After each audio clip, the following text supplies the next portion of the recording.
Assalamualaikum warahmatullahi wabarakatuh. Perkenalkan, nama saya Anissa Triandini dengan NIM 240400300048. Jadi di sini saya akan menjelaskan materi yang sudah saya rangkum, yaitu yang pertama ada materi sistem ekonomi, di mana mencakup ada kapitalisme, sosialisme dan campuran.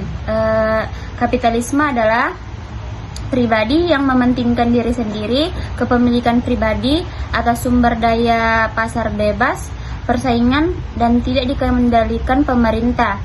Adapun sosialisme yaitu kepemilikan kolektif atas sumber daya, kontrol pemerintah atas produksi dan distribusi, dikendalikan pemerintah. Sosialisme ini kehidupan sosial. Adapun campuran yaitu kombinasi kapitalisme dan sosialisme. Peran pemerintah dalam regulasi dan penyediaan layanan publik.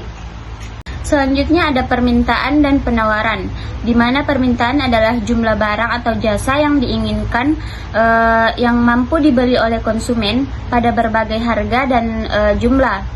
Adapun penawaran adalah jumlah barang atau jasa yang ingin dijual produsen pada berbagai tingkat harga di periode tertentu. Selanjutnya ada pengenalan bisnis. Bisnis adalah aktivitas ekonomi yang dilakukan individu atau organisasi untuk menghasilkan barang atau jasa yang dibutuhkan masyarakat dengan tujuan memperoleh keuntungan. Adapun jenis-jenis bisnis yaitu bisnis individu, di mana ada mencakup jasa, produk, dan online. Adapun yang kedua yaitu bisnis kemitraan yang mencakup umum, terbatas, joint venture, dan strategis analisis aliansi. Yang ketiga ada jenis bisnis korporasi yaitu swasta, publik, non-profit, dan holding. Adapun tujuan bisnis yaitu mencari keuntungan, meningkatkan kualitas dan pasar, mengembangkan bakat, dan meningkatkan kemampuan berbisnis. Fungsi bisnis yaitu pembelian dan memproduksi serta distribusi penjualan dan pemasaran.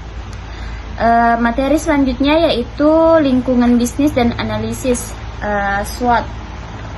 Lingkungan bisnis, faktor internal dan eksternal yang mempengaruhi operasi dan strategi perusahaan.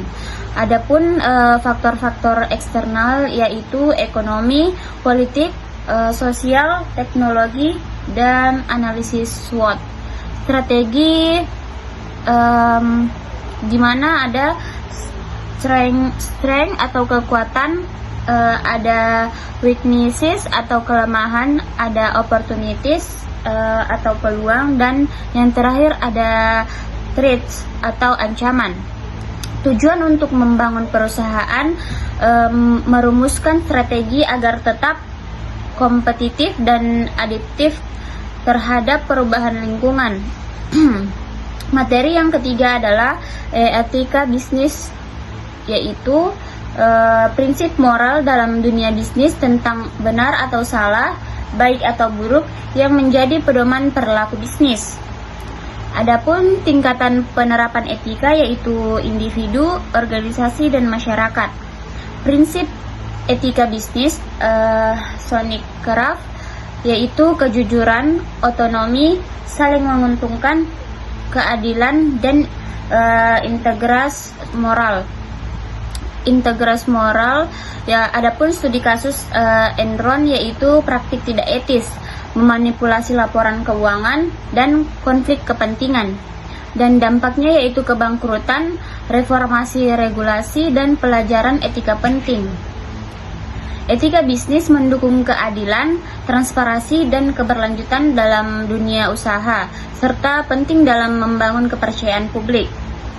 Adapun kesimpulan umum dari materi di atas yang telah saya jelaskan, yaitu bisnis adalah kegiatan ekonomi yang bertujuan menghasilkan barang atau jasa untuk memenuhi kebutuhan masyarakat sekaligus memperoleh keuntungan. Untuk menjalankan bisnis secara efektif, pelaku usaha harus memahami lingkungan bisnis yang mencakup faktor internal dan eksternal seperti ekonomi, politik, sosial, dan teknologi. Analisis seperti SWOT diperlukan untuk membantu menyusun strategi bisnis yang adaptif dan kompetitif. Di samping aspek ekonomi dan strategi, bisnis juga harus dijalankan berdasarkan prinsip etika. Etika bisnis dapat sangat penting untuk memastikan kejujuran, keadilan, dan tanggung jawab, serta integrasi dalam semua aspek operasional. Penerapan etika yang baik akan menciptakan kepercayaan publik, mencegah konflik, dan mendukung keberlangsungan bisnis jangka panjang. Mungkin hanya itu saja yang bisa saya sampaikan, kurang lebihnya mohon dimaafkan. Billahi taufiq wal hidayah. Wassalamualaikum warahmatullahi wabarakatuh.